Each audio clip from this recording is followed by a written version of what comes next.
Bom, então vamos lá.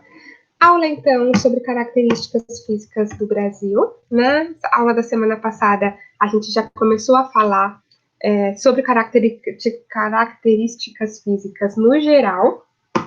E essas aulas, há uma sequência agora de 2 a 3 aulas, acho que a gente não mata hoje, então vai ter mais uma aula sobre isso, para a gente falar das características físicas de cada região. Toda vez que a gente falou de algum conceito de geografia física até agora, a gente falou de morfologia, de climatologia, de biogeografia, eu sempre dei exemplos de como que isso acontece no Brasil. Como que é a geomorfologia do Brasil, o mapa de clima do Brasil, de vegetação, etc.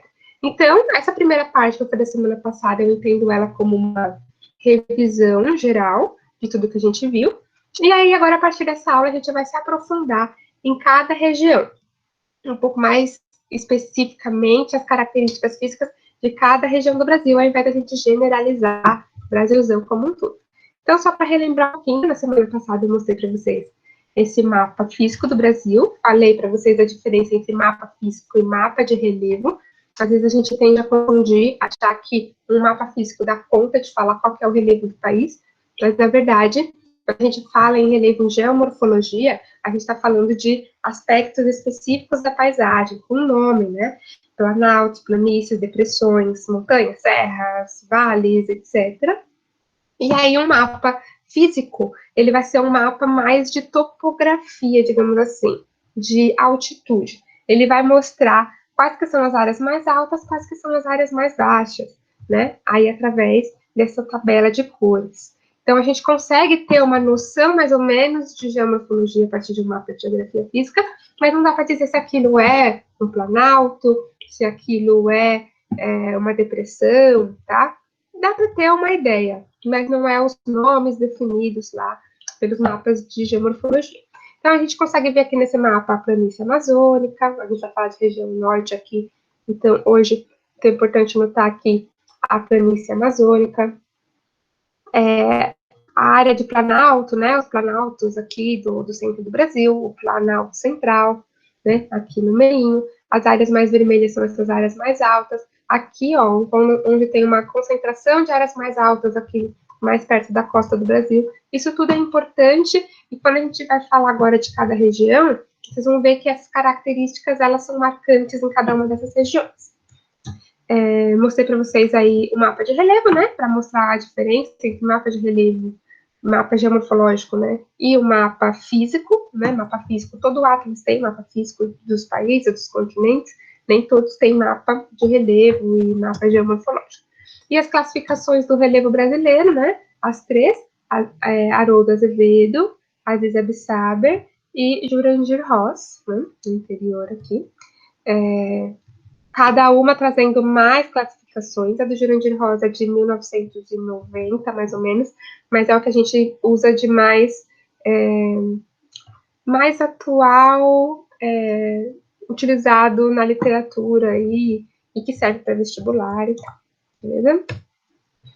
Falei para vocês de hidrografia, mostrei as bacias, os rios, né? Principais bacias hidrográficas do Brasil, né? Sempre bom relembrar. A questão dos aquíferos, a gente tem muita água subterrânea. Hidrografia, a gente pensa principalmente em águas superficiais, que são água de rios mesmo, lagos e tal. E quando a gente fala de aquíferos, a gente está falando de águas subsuperficiais, que são essas águas subterrâneas, elas estão debaixo da terra, não são superficiais, são subsuperficiais. Falamos um pouco de clima, que o Brasil, apesar de a gente chamar popularmente aí de país tropical, a gente não tem só clima tropical, a gente tem outros tipos de clima, a gente tem subtropical, a gente tem equatorial, semiárido, o tropical úmido ali mais perto da costa, por causa da influência do mar, da proximidade com o mar mesmo, né? O mar úmido vindo do oceano, deixando aquela região mais úmida do que mais para dentro do interior. Isso vai ser bem importante para a gente falar hoje de Nordeste, já chegamos lá. A gente falou de vegetação, só para relembrar a diferença entre vegetação e domínios morfoclimáticos, biomas e domínios morfoclimáticos, apesar de serem termos que se confundem, são duas coisas pensadas de formas diferentes, né? Quando a gente fala em biomas, a gente está falando de uma classificação de vegetação e de fauna, né, fauna e flora. Quando a gente está falando de domínios morfoclimáticos, a gente está falando de características do meio físico no geral. Hidrografia, geomorfologia, pedologia, tudo isso entra aí no pacote para a gente definir os domínios morfoclimáticos, que é uma classificação que serve para o Brasil, foi pensada aí pelo Guisa Bissaber, um geógrafo brasileiro, paulista. Então, quando a gente fala em domínios morfoclimáticos, a gente está falando de território brasileiro. A gente não tem essa classificação de domínios morfoclimáticos para outros países do mundo, então isso é bem nosso, isso é bem legal. E a gente falou também, aí ao longo das aulas, as últimas aulas foram sobre fontes de energia, né? O Lucas também falou de fontes de energia com vocês.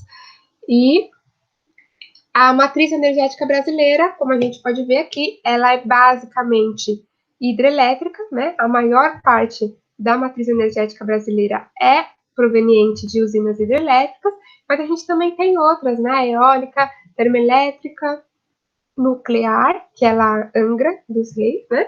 Até passei para vocês a música do Legião, Angra, acho que é Angra ou Angra dos Reis, que fala aí do contexto da construção das usinas, a usina nuclear de Angra e tal.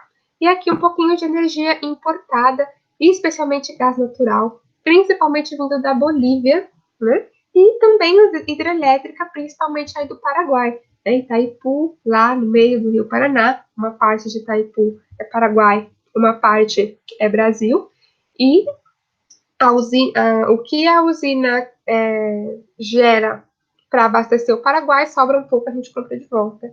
Então, a gente importa até essa energia gerada de hidrelétrica. Porque o Brasil é um país de dimensões continentais. A gente tem um território muito grande, muito vasto, né? Latitudinalmente, principalmente, mas também longitudinalmente. Então, não é uma usina hidrelétrica que vai suprir a nossa demanda. A gente tem diversas usinas hidrelétricas, algumas mais polêmicas do que outras, mas todas elas aí, de alguma forma, gerando energia para desenvolver, né, nossa sociedade, nossa economia e tudo isso. Falei para vocês da regionalização do Brasil, a gente vai falar hoje especificamente sobre cada região, considerando essa divisão de região aqui, né, clássica, padrão, enfim, região norte, nordeste, centro-oeste, sudeste e sul. Mas nem sempre a divisão das regiões brasileiras foi assim, né? Ela já foi dessa outra forma aqui, seguindo aspectos naturais, exclusivamente naturais, né? E hoje a nossa divisão regional ela não segue só aspectos naturais, mas também socioeconômicos, sociais, demográficos, culturais e etc. Isso fica claro, eu acredito, quando a gente pensa no Tocantins. Aqui nem tinha Tocantins nessa época, né, em 1913. Mas quando a gente pensa no Tocantins, que hoje faz parte da região norte, só que ele não tem tanto a ver com as características físicas da região norte. Então, isso demonstra que não é só uma classificação pensada em aspectos só naturais, beleza? Então, agora vamos para o que interessa, vamos falar de cada região do Brasil especificamente. Se tiverem dúvidas, se eu falar muito rápido, se eu pular alguma coisa, podem me chamar aí no chat, ou na voz, se vocês quiserem, tá bem? Como vocês preferirem. É que eu sei que vocês não usam muita voz, né? Por isso que eu falei o chat. Então, vamos lá. Falar primeiro da nossa região norte do Brasil, né? Super importante. Todas elas são, né? Gosto, mas tem um carinho pela região norte. Na verdade, acho que eu tenho um carinho por quase todas, mas vamos lá. Região norte é a maior região do Brasil. Ela representa 45% do território brasileiro, ou seja, ela é realmente bem grande. Os estados são bem grandes, né? O Amazonas e o Pará são os maiores estados do Brasil e eles estão na região norte. Então, é uma região em questão de território, né? Ela é bem abrangente. Mas tem baixa densidade demográfica. Apesar de ter muito espaço, tem poucas pessoas morando lá. É uma das regiões menos, acho que é a menos populosa do Brasil. Densidade demográfica, lembram o que é densidade demográfica? Quantas pessoas que vivem em nossa, tá me fugindo das palavras. Quantas pessoas que vivem num determinado espaço, num quilômetro quadrado, né? Um espaço de 1 quilômetro quadrado, quantas pessoas moram ali em média? tá? Isso é densidade demográfica. Então, tem baixa, ou seja, por quilômetro quadrado tem poucas pessoas. Não coloquei o dado, não me lembro agora, vacilei, mas é baixo. A gente vai ver aí das outras também. São 7 estados com baixa densidade demográfica, todos eles. Ah, e o que explica essa baixa densidade demográfica da região norte? A própria presença da floresta amazônica. A gente tem a maior floresta do planeta ali, né, tomando quase toda a região norte. Temos grandes cidades como Manaus, como Belém, Macapá, Rio Branco, mas, inclusive, a população se concentra nessas grandes cidades, e além dessas grandes cidades, a gente tem grandes áreas de floresta, né? Claro, tem cidades menores? Sim, com certeza, tem diversas cidades menores, mas a gente tem uma área de floresta densa, bem extensa, principalmente aí nos estados do Amazonas, do Amapá, Roraima, Acre. Mais para o Pará, a floresta já é menos densa, tanto por uma questão econômica e tal, mas a gente vai chegar lá. Bom, a região norte sozinha, ela faz fronteira com 6 países da América do Sul. Então, pensando aí em questão de soberania, território e estratégia mesmo, ela é uma região bem importante, né? Faz fronteira com diversos países diferentes, inclusive quando teve aquela crise na Venezuela, há alguns anos atrás, e a gente começou a receber muitos imigrantes venezuelanos, eles entravam ali pela região norte, né? Começaram chegando ali em Manaus, para cidades como Macapá, Manaus e tal, né? Então, começa por ali porque é uma região que faz fronteira mesmo, e não é pouco, né? Faz fronteira com 6 países, não é pouca coisa. Mas também é uma região muito grande.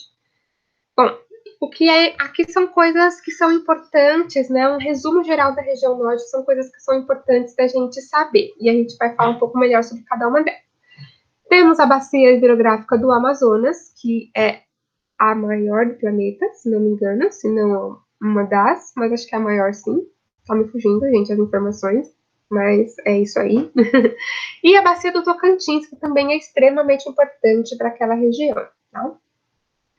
A região norte representa só 5% do PIB, então é o menor PIB aí entre as regiões do Brasil, mas isso também é refletido por causa da baixa densidade demográfica e tal, e por causa da presença da floresta, enfim, o que não é necessariamente ruim, tá?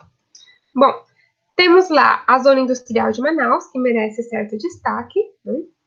A Zona Franca de Manaus. Ali em Manaus, no Amazonas, a gente tem essa produção industrial forte. A zona industrial de Manaus, ela é bem importante, inclusive para a economia brasileira também. A gente tem a questão na região norte da expansão da fronteira agrícola, né? E aí todas essas queimadas que estão acontecendo recentemente têm a ver com essa expansão da fronteira agrícola. A gente tem plantações e pecuária, tudo avançando seus limites e indo em direção à floresta amazônica, indo em direção à região norte. A gente também tem uma questão de mineração importante na região norte, no Pará. O Pará tem grande ação mineradora aí, dos polos minerários do Brasil, o Pará possui o mais forte deles, e também a questão ambiental, que tem tudo a ver com a região norte, por causa da floresta amazônica, por causa da exploração de recursos, por causa das queimadas, tudo isso. Então, a região amazônica, a região norte, ela tem sempre, traz junto, quando a gente fala de região norte, a gente sempre traz junto esse aspecto ambiental. Bom, agora um pouco das características físicas no geral. Sobre o relevo da região norte, a gente tem aí predomínio de planícies, lembram das planícies? Aquelas áreas bem planas que estão associadas à água, no geral, seja a rios, seja a mar, né? Planície costeira aí na região litorânea, e a gente tem planícies fluviais, fluvial relativo a rio,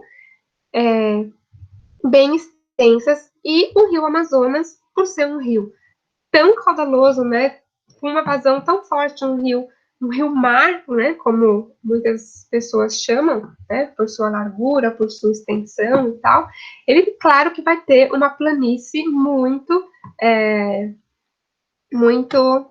importante também, né? Muito proeminente aí. Então, a gente tem a planície amazônica como uma planície enorme, áreas planas mesmo, por causa aí da ação do rio Amazonas e dos seus afluentes, né? Então, a gente tem o predomínio de planície, de áreas planas na região amazônica. Mas a gente também tem planaltos ali na região norte, de até 800 metros de altitude, como a Serra dos Carajás, que fica no Pará, onde a gente tem forte ação mineradora, a Serra Pelada, também no Pará, com forte ação mineradora, e a Chapada dos Parecis. Então, são planaltos, áreas mais altas aí, beleza? Tem poucas regiões de maior altitude, mas mais ao norte a gente tem a Serra do Imeri, que fica aqui em cima, ó, nesse marronzinho aqui, tá vendo? Ele é o 3, planaltos residuais do norte amazônicos. Aqui fica a Serra do Imeri e é onde a gente tem o Pico da Neblina, que é o ponto mais alto do país. Então, a gente tem esse contraste, a gente tem uma infinidade de terras baixas, de planícies, com altitude aí cerca de 0 até 10 metros acima do nível do mar, por uma a gente também na região norte, mas já lá na divisa com a Venezuela, o Pico da Neblina, que é o ponto mais alto do país. Agora eu não me lembro qual que é a altitude dele, mas vocês lembram a aula de geomorfologia, em que, comparado com outros países da América do Sul, o Brasil é um que tem os picos relativamente mais baixos, Brasil e Uruguai. Porque o restante da América do Sul, quase todos os países, com exceção aqui do Suriname, Guianas e do Uruguai, eles têm territórios na Cordilheira dos Andes, então tem áreas bem altas, né? Dobramentos modernos, cinturões orogênicos, e aí a gente tem áreas mais altas. No Brasil, o mais próximo, o mais alto que a gente tem é o Pico da Neblina, que já está ali, chegando ali, tem quase tentando chegar ali na região andina também. Bom, aqui vocês podem ver, né? As planícies são essas áreas mais amarelinhas. Nessa imagem, ela mostra que a gente tem muitas depressões, que também são áreas mais baixas. A área de planície, especificamente, pensando aí em geomorfologia, ela é mais restrita aqui, próximo à margem dos rios, que parece pouco aqui, mas são quilômetros e quilômetros de extensão mesmo, tá? A gente tem depressões e alguns pontos mais altos que não chegam a muito mais que 800 metros de altitude.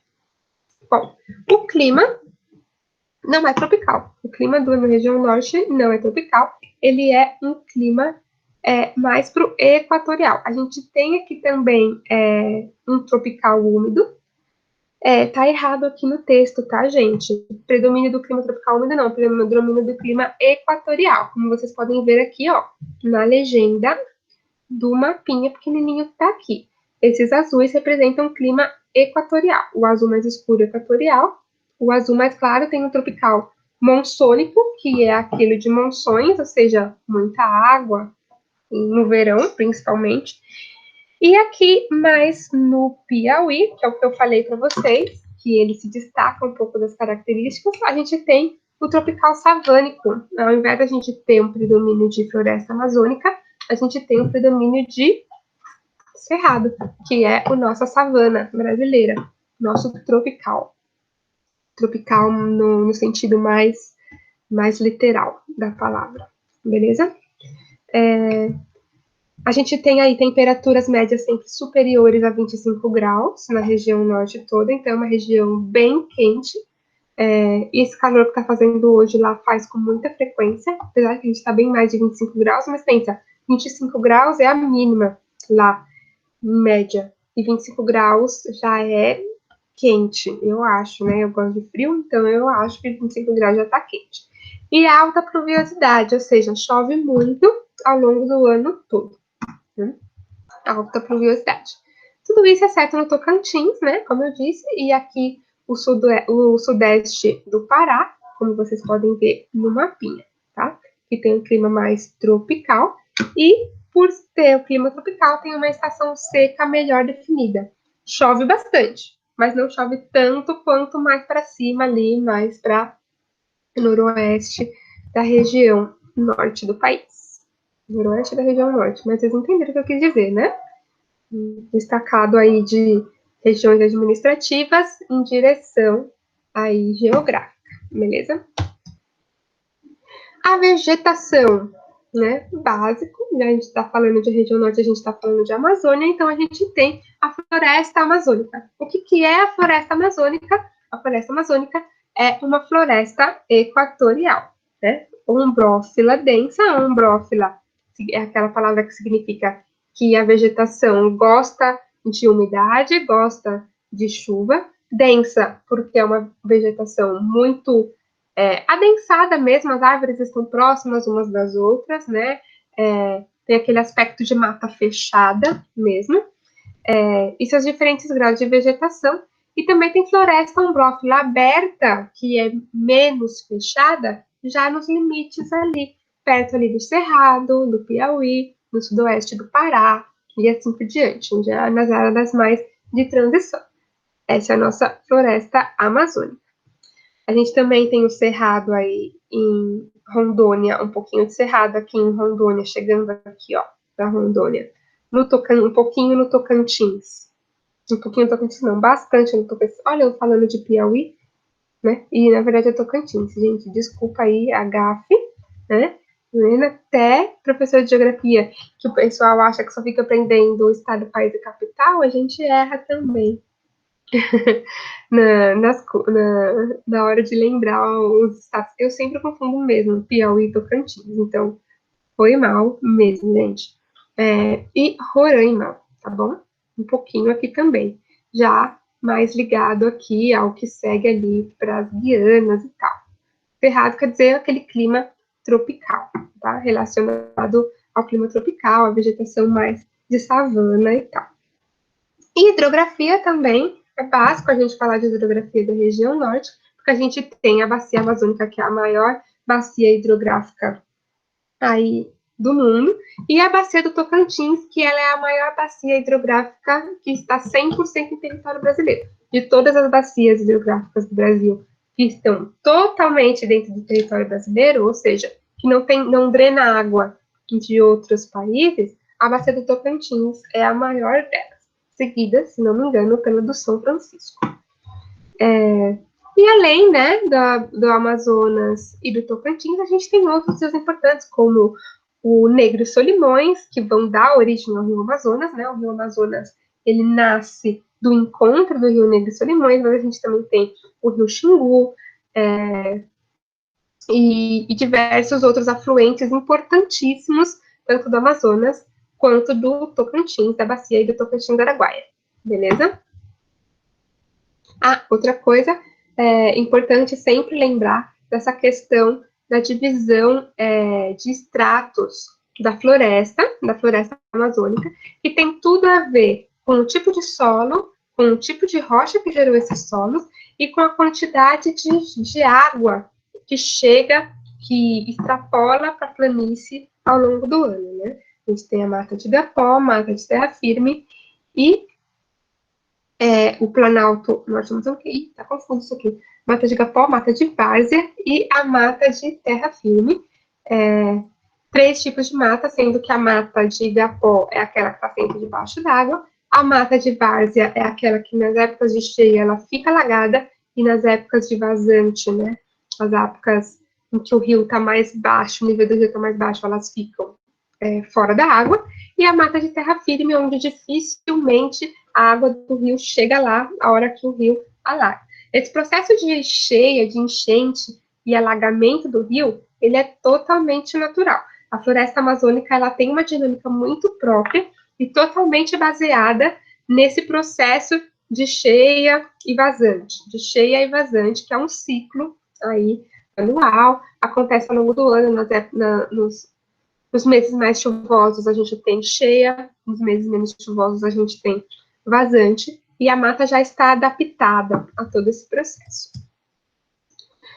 Sobre o domínio morfoclimático, é o domínio morfoclimático amazônico, e ele se caracteriza por planícies fluviais e planaltos, que juntamente com o clima influenciam na caracterização dos solos e distribuição da vegetação. Então, essa é aquilo que eu estava falando, essa questão da dinâmica fluvial do rio Amazonas. Ela influencia totalmente na qualidade e característica dos solos e, consequentemente, na distribuição da vegetação. Alguns tipos de vegetação são mais adaptáveis a determinado tipo de solo ou a determinada dinâmica hídrica mesmo, né? Aquilo da mata de várzea, mata de gapó e tal. Então, uma coisa influencia a outra. E o clima influencia tudo, porque o clima é o que vai estabelecer quanto que chove, né? Se chove muito ou se chove menos. E aí ele vai afetar toda essa dinâmica. É aquilo que eu sempre falo para vocês. Tudo a gente tem que pensar em contexto. Nada em geografia física se explica sozinho. Tudo está relacionado a um contexto ali territorial. A gente tem que ligar os pontos para entender como que aquilo funciona, por que aquilo é assim, não assado. Bom, sobre uso e exploração de recursos. Principal forma de exploração de recursos na região norte é o extrativismo, que tem sido também a principal atividade econômica ao longo da história aí do Brasil como Brasil, tá? A gente dá destaque para o látex. O látex, ele é extraído da seringueira. Inclusive, a gente teve um processo histórico bem interessante sobre a questão dos seringueiros na região norte do Brasil. Sugiro vocês darem uma pesquisada sobre isso. Chico Mendes também, tá? Fica aí de sugestão, lição de casa. Não só de látex sobrevive a região norte, também tem castanha do Pará, e ela se chama castanha do Pará porque ela é do Pará mesmo. Inclusive, por aí afora, em outros países, se vende castanha do Pará e ela é chamada de Brazilian Nut, que é tipo uma castanha brasileira, porque é a gente que produz, é o Pará que produz e que exporta e tal. E atualmente a gente tem também a extração, o extrativismo, colheita, processamento e venda do açaí, que é um produto também bastante nortista e bem bom para esse calorzão, né? Acho que, inclusive, vou passar no açaí a hora que eu sair daqui, pegar um açaizinho com granola. Bom, ou com castanha do Pará, olha só, seria top, hein? Mas acho que não, é cacá, enfim. Bom, também tem de outros produtos agrícolas que são gerados, produzidos aí na região norte, como a mandioca e todos os seus derivados, né? A farinha de mandioca, a tapioca, tudo isso. A juta é uma espécie vegetal que utiliza-se muito para fazer alguns tipos de móveis e algumas tramas. Também é bem forte a produção de juta lá, apesar da gente mal saber que existe, né?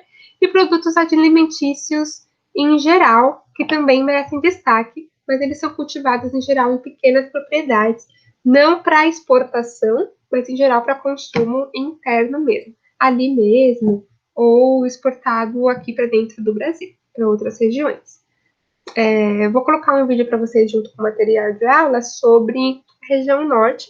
São aspectos gerais, culturais, físicos, mas fala um pouquinho sobre culinária. É bem rapidinho o vídeo, mas vocês vão ver que a culinária é bem diferente, né? E tem a ver com essa produção agrícola, produção alimentícia aí no geral.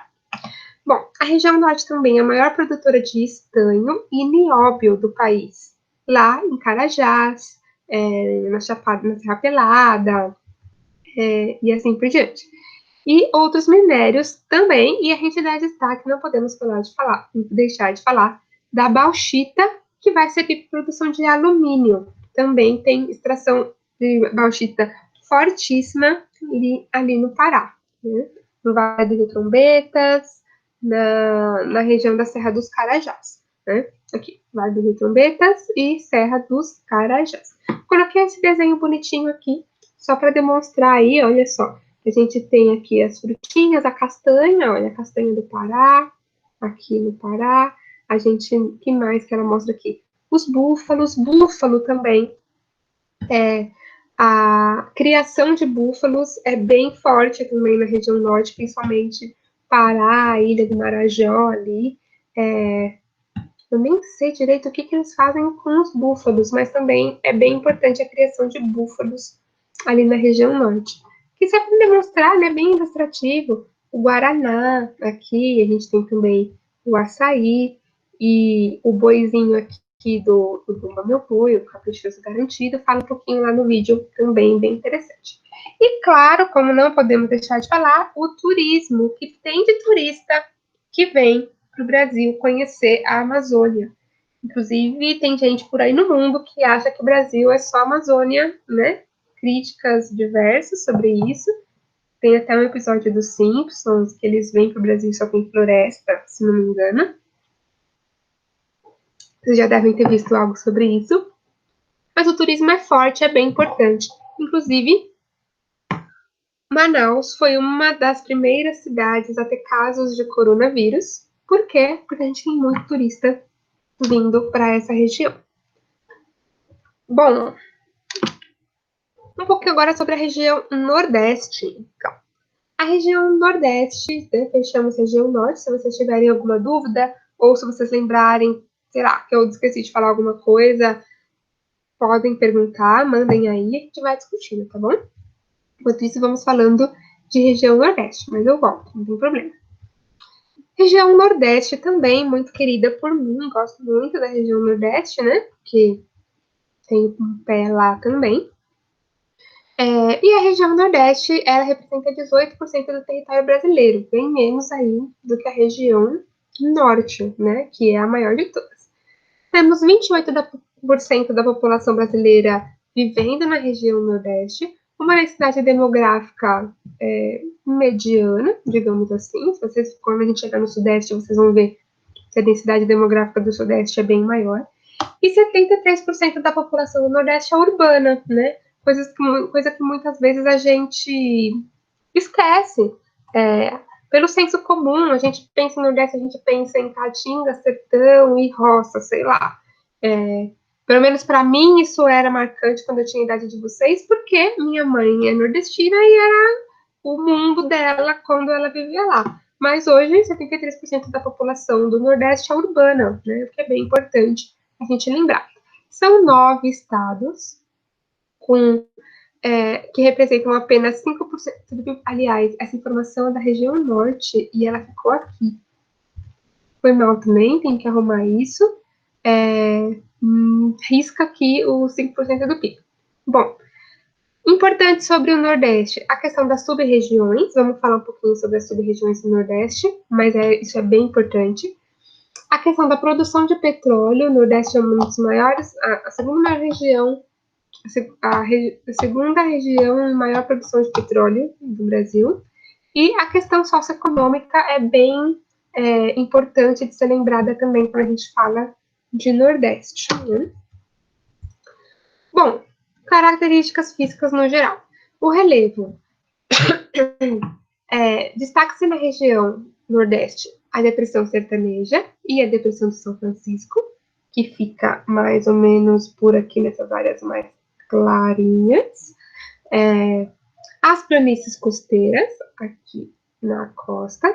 A presença de planaltos e chapadas, dos quais a gente vai destacar o Planalto da Borborema, aqui, ó, faz essa curvinha, Planalto da Borborema, e a Chapada Diamantina, aqui mais ao sul, mais ali pro lado da Bahia. Região, inclusive, que é lindíssima em questão de paisagem, tudo no geral né? Mas a Chapada Diamantina merece um destaque aí. Então, a gente resume mais ou menos o relevo da região Nordeste por aí. A depressão sertaneja, Planalto da Borborema, Chapada Diamantina, das regiões mais baixas. Mas eu já vou falar um pouquinho mais sobre as sub-regiões, e elas se diferem entre uma e outra, em parte por causa do relevo também, e o que isso influencia em questão climática e tal. Bom, hidrografia. O Rio São Francisco é o mais importante rio da região Nordeste. Quando ele passa aqui, ó, esse aqui é o Rio São Francisco, essa linhazinha azul que vem até aqui. E aqui, por onde ele passa, região da planície dele, né, região do Vale do São Francisco ali, ele é muito importante mesmo, porque é a região mais de semiárido Então, ele é praticamente o único rio perene que cruza aquela região. O que é um rio perene mesmo? É aquele rio que não seca em determinados períodos do ano. A gente tem rios perenes que estão sempre lá, eu até falo para vocês que os perenes são aqueles que estão sempre presentes, eles não secam nunca, e distinguem-se dos rios, por exemplo, efêmeros e intermitentes, que eles secam nas épocas mais secas do ano, e nessas épocas mais secas você passa por lá e não tem rio. Basicamente isso. E o outro rio de destaque é o rio Parnaíba, que está mais aqui ao norte, eu não estou enxergando qual que ele é aí. Mas ele está mais aqui pro nordeste do nordeste, né? Região, localização geográfica. Bom, mais características físicas da região nordeste. O clima. A gente sempre fala de clima semiárido, que tem bastante destaque ali na região nordeste. Mas vejam que o clima semiárido, que é esse mais beijinho aqui, ele ainda não é, a maior representação climática no Nordeste. A gente também tem uma grande região no Nordeste de clima tropical. A gente tem um pouquinho aqui de tropical úmido, a gente tem grande área de clima tropical e sobra aqui no meio o clima semiárido, que é onde a gente encontra a caatinga, né? Mapa, o formato tá diferente um do outro, mas a caatinga é essa área maiorzinha aqui, totalmente ligada aí ao semiárido, e claro que não existe limite físico para essas coisas, onde você dá um passo para frente já é outra coisa, então ela se espalha por toda essa região aqui, a vegetação do tipo caatinga, beleza? A gente tem um tequinho aqui ainda de clima equatorial úmido aqui no Maranhão, então, beleza?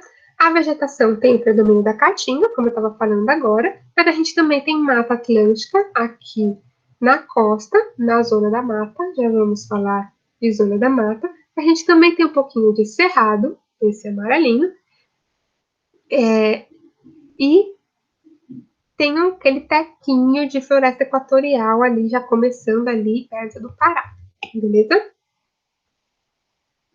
Só para relembrar, vale a pena ver de novo o bioma Caatinga, que também é um domínio morfoclimático, apesar de eles terem limites diferentes como bioma e domínio morfoclimático, a gente encontra a Caatinga nas duas classificações.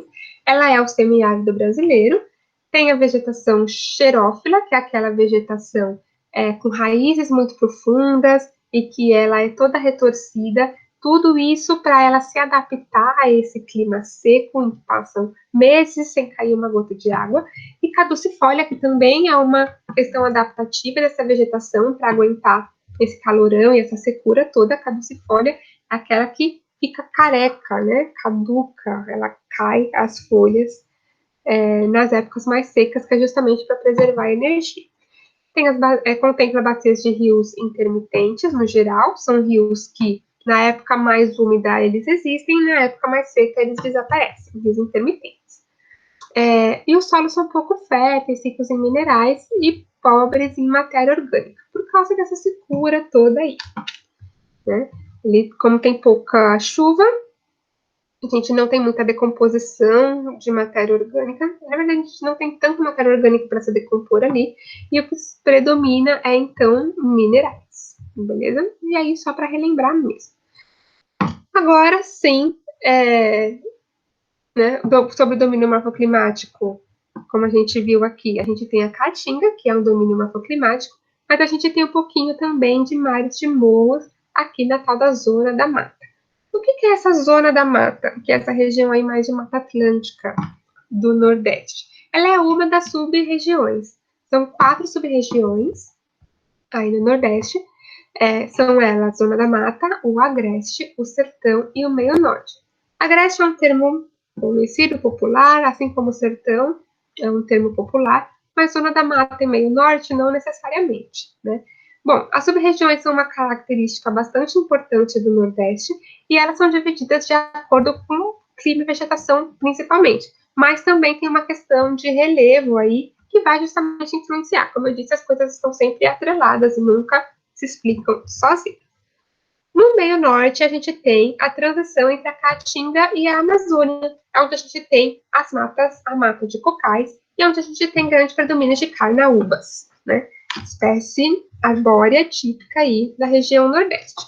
A gente tem bastante extrativismo vegetal nessa região do meio norte, pecuária extensiva, ou seja, a criação de gado no geral, não necessariamente bovino, tá? E também a gente tem produção de arroz e de algodão nessa área aí, que é essa área de transição. É uma área que não é tão seca quanto o sertão, mas também não é tão úmido quanto a floresta amazônica e as regiões equatoriais.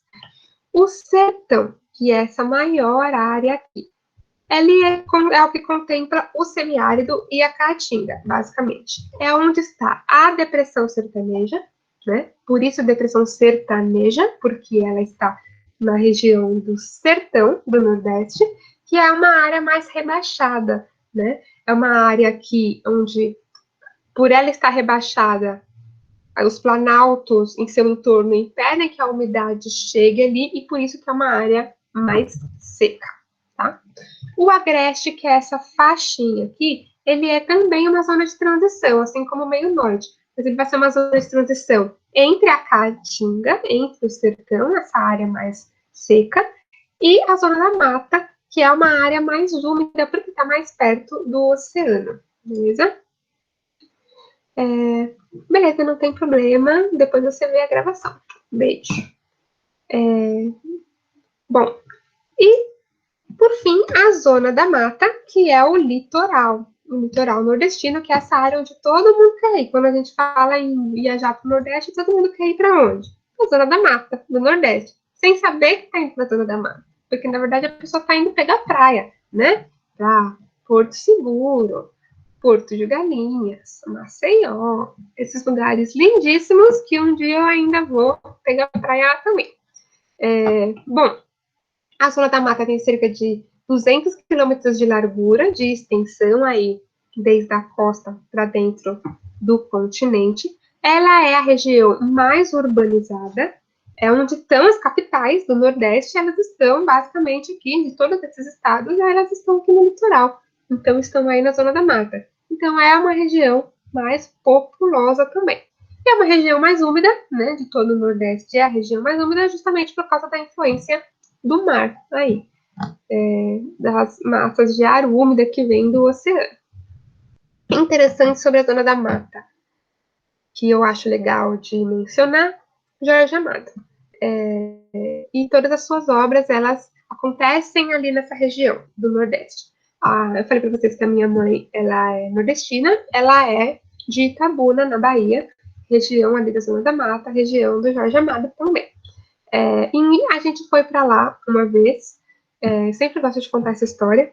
Fui para lá com ela uma vez, eu tinha uns 15 anos de idade, e a gente foi passar uns dias, e ela me levou a gente na fazenda onde ela cresceu. Não era bem onde ela cresceu, mas era a localização, mais ou menos. Eu tinha uma fazenda lá, e ela conhecia o pessoal da fazenda, e era uma fazenda de cacau, pequenininha. E aí eles estavam com um problema, eles contaram pra gente que tem uma praga do cacau lá, se não me engano, eles chamam de vassoura de bruxa, e é uma praga que dá no cacau. E aí eles descobriram que, sei lá, xixi de vaca, se não me engano, ajudava a espantar a praga, né? E, enfim, era uma história que eu ouvi um dia, estive lá, e por algum motivo isso ficou na minha memória. E por que que eu lembro disso com carinho? Porque caiu na minha prova do vestibular, na FUVEST, caiu uma questão sobre cacau, produção de cacau na zona da mata, do Nordeste, e eu lembrei dessa história toda e acertei a questão. E eu não teria lembrado se eu não tivesse prestado atenção nessas histórias, sabe? Que remetem a paisagens, que remetem a a história de lugares mesmo, de desenvolvimento econômico também, de como era e o que virou. Então é só para dar um toque, sei lá, que essas histórias são importantes. Às vezes as histórias que nossos pais contam, se a gente conseguir atrelar elas ao que a gente estuda, a gente conseguir atrelar, sei lá, meu pai cresceu em tal lugar e ele conta tal história. Então, dá para associar que, poxa, alguém te contando a um fato histórico, um fato geográfico até. Se a gente conseguir, se a gente tem um básico de conhecimento geográfico, histórico e tal, a gente consegue associar essas histórias pessoais a fatos que a gente aprende aí para estudar para o vestibular. Então, eu gosto de contar essa história só porque eu acho legal a gente interligar essas coisas mesmo, né? A história lá da, dos parentes da minha mãe que me ajudaram a acertar uma questão do vestibular. Com geografia, história, humanas no geral, isso é bem legal de observar. Bom, uso e exploração de recursos no Nordeste. A gente tem destaque aí para as monoculturas, principalmente de cana-de-açúcar e de cacau ali na zona da mata, a cana-de-açúcar também. Apesar de a cana-de-açúcar hoje estar enfraquecida no Nordeste e está mais forte aqui no Sudeste, foi lá no Nordeste em que a produção de cana-de-açúcar começou, que a gente começou essa história de, olha como a gente é grande produtor de açúcar, etanol e etc, tá bom? E mais recentemente a gente também tem crescendo a produção de celulose para a fabricação de papel. Tudo ali na zona da mata também. Mas o Nordeste também é um grande produtor de cultivos tropicais, como o caju, a manga, o coco e o sisal, que é um outro tipo de planta que também serve para fazer tramas e tal. Beleza? Né? A imagem que a gente tem do Nordeste não é um coqueirinho ali na beira da praia, apesar de que nessa imagem não tem nenhum coqueirinho aqui, mas muita gente tem essa imagem, né? Também tem forte criação de cabras no Nordeste, por isso que eu falei, quando a gente fala de criação de pecuária, de gado, não necessariamente a gente está falando de boi. Gado também pode ser de cabra, né? Por exemplo, a pecuária também pode ser cabras, porcos, búfalos, como acontece na região norte, por exemplo. O Nordeste também é uma grande região produtora de petróleo e sal, especialmente no recôncavo baiano e no polo petroquímico de Camaçari, os dois na Bahia. Então, a Bahia também tem um grande papel aí na produção de petróleo, produção e exportação de petróleo. Lembra daquele grande vazamento de petróleo, né, no ano passado? Chegou-se a especular que era de petróleo extraído ali mesmo na região Nordeste. No fim das contas, eu acho que nem era, né? Era que vinha de outro lugar, mas chegou a especular-se isso, que era dessa extração aí. Inclusive, tem toda uma questão ambiental envolvida nisso também, tem a questão de exploração de petróleo em áreas de refúgio de vida marinha, tem toda uma questão. Vocês podem pesquisar sobre isso também, se vocês sentirem interesse em saber mais a respeito. Ou podem me perguntar também, até que não é o nosso foco. A gente também tem destaque para a criação comercial de camarão e, claro, para o turismo, né? As praias do Nordeste são a cara do nosso turismo brasileiro, além da Amazônia e do Rio de Janeiro, claro, né? Bom, próximas regiões, Centro-Oeste, Sudeste e Sul, mas não vamos falar sobre elas hoje, porque já falei bastante. Então, por hoje é isso, gente. A gente fica com Norte e Nordeste. Próxima aula a gente fala de Centro-Oeste, Sudeste e Sul, na mesma pegada. Aspectos físicos, características econômicas, como que o meio físico tem a ver aí com a questão econômica, questão social também. E é isso. Vou colocar esse material lá no Classroom logo mais, com alguns vídeos complementares. Escolhi alguns, um sobre Nordeste, um sobre Norte. O do Nordeste eu super recomendo mesmo vocês assistirem, porque ele fala das sub-regiões do Nordeste e de como que elas se caracterizam em questão de geografia física mesmo, de relevo, de clima e tal. Bem legal, bem bonitinho o vídeo também. E um vídeo sobre a região norte, que fala também de questões culturais e tal, bem bacaninha, para vocês não terem só eu falando sem parar. Beleza? É isso. Se vocês tiverem dúvidas, podem mandar. Senão, a gente encerra, mas vocês podem sempre mandar as dúvidas depois, no formulário de dúvidas, ou no WhatsApp, ou no YouTube, ou no próprio Classroom. Meio é que não falta. Então, vocês façam como se sentirem mais à vontade. Beleza? Então, tá bom. Beleza, tranquilo então, de deixar eu encerrar a gravação.